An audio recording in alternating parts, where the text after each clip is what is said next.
Hey everyone, it's Kevin, and in today's video I'm going to explain why Asians are so skinny. If you want to control what you eat, control your body, and control your life, then hit the subscribe button so you never miss a video. And don't forget to check out my free 7-day challenge, Stop Overeating in 7 days. There is a link below, and if you want to speak with me directly, there is also a link in the description box. Why are Asians so skinny? Now, I know when I use the word Asian, I'm not being very specific. After all, people in Pakistan and India and Thailand and Taiwan and Japan all live in Asia, but there are huge differences in culture and cuisine and customs in all of those countries. So when I say Asian, I'm referring specifically to East Asian and even more specifically to Japan and a little bit of Korea, Taiwan, and China, but really Japan. So I should say why Japanese people are so skinny, but Asians just ranks better. The first reason I think is because their traditional cuisine is low in sugar and oil. Sugar and oil add a ton of calories, a lot of flavor too, but when you remove sugar and oil from a diet, it becomes very nutritious, very wholesome, and very hard to overeat. When you look at the traditional Japanese diet, and I'm not an expert in Japanese cuisine, but I see a lot of stuff like miso, natto, soy products, tofu, rice, a lot of seafood in there. I don't see a lot of sugar and I don't see a lot of oil. Now, maybe I'm wrong, and as a disclaimer, I should say I've never been to Japan, so take what I say with a grain of salt, but we have something called the internet, and I can go online and research it and see high quality videos of what they're eating in Japan. But when I watch videos about Japanese food, I don't see a lot of oil and I don't see a lot of sugar, and traditional diets tend to be low in both. It's the Western industrial diet that has a lot of oil and sugar. And why do they add oil and sugar? Because it tastes better and it makes us eat more. This leads me to my next point about why Asians are so skinny is because they eat smaller portions. If you look at a Japanese meal, they put everything in little plates. Have you ever had a bento box? A bento box divides everything into neat little compartments. I think that serves a purpose because it separates the meal. It makes you seem like you're eating more than what you are. It spontaneously reduces your consumption. Whereas if you go to an American restaurant, like a chain restaurant, they just give you a giant plate filled with food. And when you're presented with a large volume of food at one time, your natural inclination is to eat most of it or eat more than what you should. This leads me to my next point. Japanese eating customs spontaneously reduce consumption. Japanese people sit down, they enjoy the meal, they have defined parameters. In other words, they eat at certain times of the day in certain locations. Whereas here in the United States, we just eat whenever we want to. We eat in the car, we eat in the drive-thru, we eat at the meeting, we eat on the metro, we eat while we're doing lawn work. Yes, I've seen people eating while they do lawn work. We eat anywhere and everywhere. I don't think this was true 50 or 60 years ago. I think it is true today. Actually, I know it's true today because we all do it. We also eat when we're at the computer, we eat when we're working, we eat at the desk. There's never a bad time to eat in this country. And I think one of the reasons why you've seen such a huge uptick in obesity in my lifetime is because eating habits have changed. I don't know where this come from. I don't know if the food industry just made this up and told us it was okay to eat all the time. I don't know. I can't explain it. But we can't just look at the quality of the food and the type of the food that we're eating to explain the obesity epidemic. I think a lot of it comes down to habits. And this is what the Japanese and Asians get right. They eat at certain times of day in certain locations. They have customs. They have borders around food. It's not cool to walk down the street eating your Chipotle burrito with cheese and guacamole dripping out of it. This leads to my next point is the quality of the Japanese diet. If you go, I know there's a huge difference between, say, Okinawa and Sapporo, right? I mean, huge geographical distances, different time zones, different latitudes. I get it. So I'm making gross generalizations, and I'm kind of leaving out Korea too. You know, let's talk about Korea and China and Taiwan. In general, the Asian diet has a lot of vegetables, a lot of sweet potatoes, soy, seaweed. That's another one. If you haven't had seaweed, you should definitely try it. Sushi, I guess, is Japanese, although we've kind of adopted it and turned it into an American dish in this country, so I don't even know what's real sushi anymore. But you also see a lot of seaweed and a lot of fresh vegetables. I guess they have some fruits in Asia, probably more in like the southern part of Asia, but they probably have that in their diet too. My point is, it's whole food, it's plant-based, They have some animal protein, if you want to call seafood animal protein. It's definitely not plant-based. They also have a lot of foods like kimchi and natto and miso, a lot of fermented foods. We know that's good for the gut. I'll make a video in the future about the gut, so stay tuned. But a lot of these foods are low in calories, are high in nutrients, and they're highly satiating. Compare that to the Western diet, which is the opposite. It's very dense in calories, it's not very satiating, and when you eat it, it actually compels you to eat more than you should. The Japanese emphasize quality and satiation rather than sheer quantity.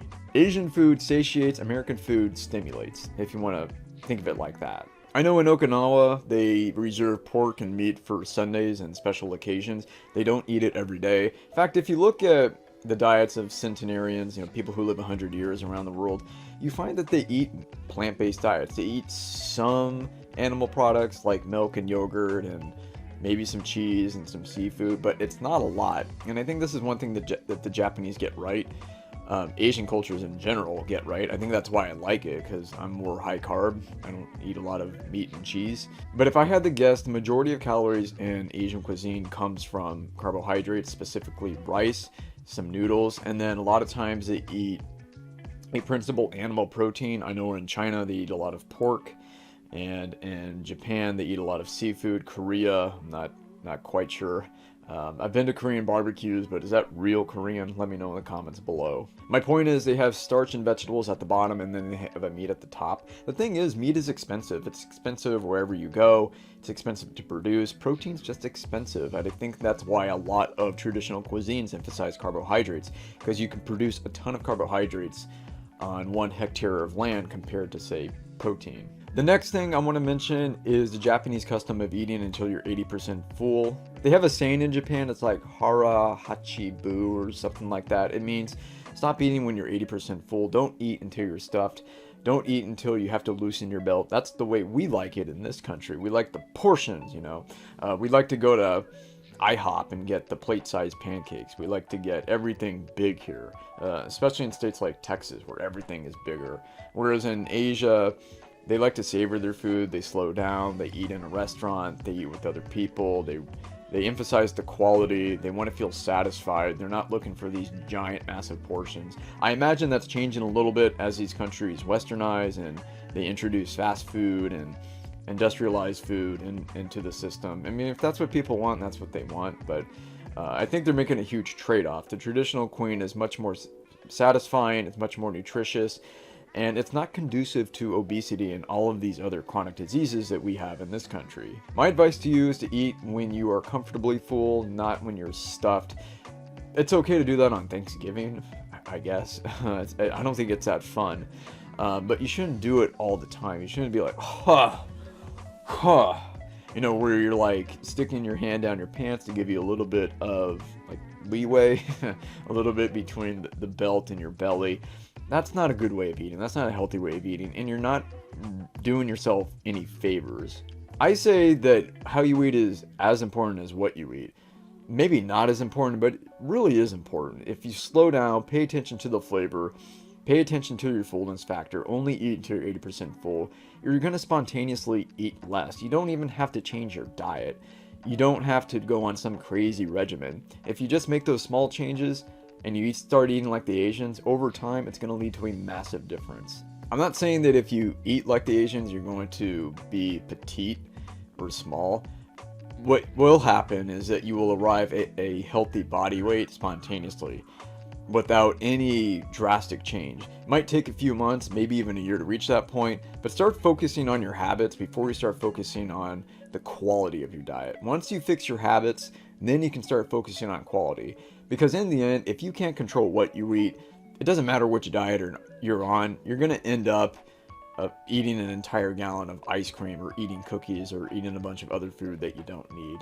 My next point is the overemphasis on convenience. We have made a huge trade-off in this country and probably in other countries like Canada, Australia, United Kingdom. We're always on the run, we're always moving, we always have things to do. I get it. I have a full-time job and I'm helping people with eating disorders and helping them establish healthier eating habits. So it's like I have 2 jobs And then if you only have one job and then you have kids at home, kids are like another full-time job. I get it. We're busy. But we've overemphasized convenience. We have too many convenience foods. We have too much fast food.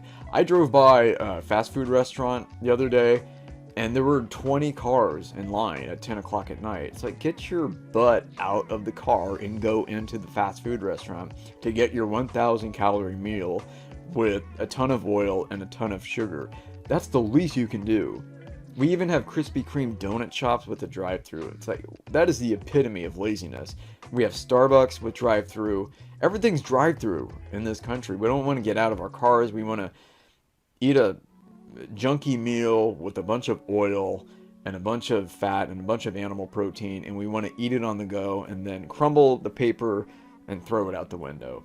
I guess that's the American way. I think it's one of the most obnoxious features about living in this country is how little importance we put on eating nutritious food. We have the money to do it. It's not that expensive. In Japan, they have vending machines with healthy options. They have grocery stores and convenience stores with healthy options. They have fast food, but it's actually somewhat healthy. I don't know why we think we have to sacrifice quality for speed. I don't think you have to do that anymore. Not in this age. You don't have to sacrifice convenience and taste. You can get something good. You just have to look, and you don't have to be so lazy about it. You can also cook your own meals ahead of time. One of my favorite meals is just rice and beans. I know it sounds so simple and so boring, but boring's good sometimes, and it's cheap and it's satisfying, especially when it's kind of chilly outside and I want something warm. If you think ahead and you emphasize nutrition and you emphasize your own body and your own health, it shouldn't be that big of a sacrifice. Just because you want something fast doesn't mean you have to go to Burger King and get an extra value meal and get a double Whopper with 44 ounces of soda. That brings me to my next point. They also have healthier beverage options in these countries. They have stuff like kombucha, and I don't know if kombucha is really that good. I think there's a lot of hype around it, but if you go to a Chinese restaurant or you go to a Japanese restaurant, probably a Korean restaurant, they offer tea, they offer water. Tea is consumed in mass quantities, but they drink less soda. I know soda is offered there, but statistics show that in Asian countries, they consume far less soda than what we're consuming. Soda is almost like a drug in this country. It's like, okay, maybe it's not that bad, but it's not very good. In fact, you should go back and watch my previous video on why you should stop drinking soda. Caramel color, phosphoric acid, sodium benzenate, caffeine, high fructose corn syrup. It's not a very good concoction, if you get what I mean. One of the easiest things you can do is cut back on the liquid calories. Stop drinking so much soda. Maybe some juice in the morning, but if you're really sensitive to sugar and you're trying to cut back on calories and sugar, maybe even avoid that. But soda is so easy. You don't need it. It doesn't satiate you. It's really just a drug. It makes you feel good in the moment. It gives you that hit of endorphins, and that's it. So do as the Asians do and cut back on the soda. The next thing is exercise. I know in these countries, exercising outdoors is really common. I know in China they love going outdoors. I see Asian people around here walking outside and doing exercises and doing stretches, and they're like 75 or 80. Most Americans, when they reach that age, they're like on dialysis and a bunch of medications, and they have high blood pressure. Okay, not all of them, but the people that I see. But in Asian countries, the kids have much more physical activity. They walk a lot more. I think that's another problem. We just drive too much here. We drive everywhere. We drive to our mailboxes, if you can believe that. And we don't want to get out of our car to get a fast food meal. Now we have apps on our phones, and you can have the food delivered to you. It takes very little work to get a lot of food in this country. I think we would be better off if we walk just a little bit. It all adds up. Every little step you take, you don't even have to walk uphill 4 miles an hour. You can walk to the various stores that you need to go to. But here we have a huge parking lot, and then the store, and then there's a huge highway. It's not conducive to exercise. Most of our cities are planned for the car because this country evolved in a time when we had streetcars and then cars and then metro. We never had time to evolve without mass transportation, whereas European and Asian countries did. So get out of your car once in a while, go take a walk, do some exercise, go to the gym, get a step. I have a step over here. It's a 8-inch step, and I just go up and down. So if I don't want to go to the gym and I don't want to waste time going to the gym, or I don't feel like it, and I don't feel like being with a bunch of other sweaty people, then I just do some cardio right in my room. It's great.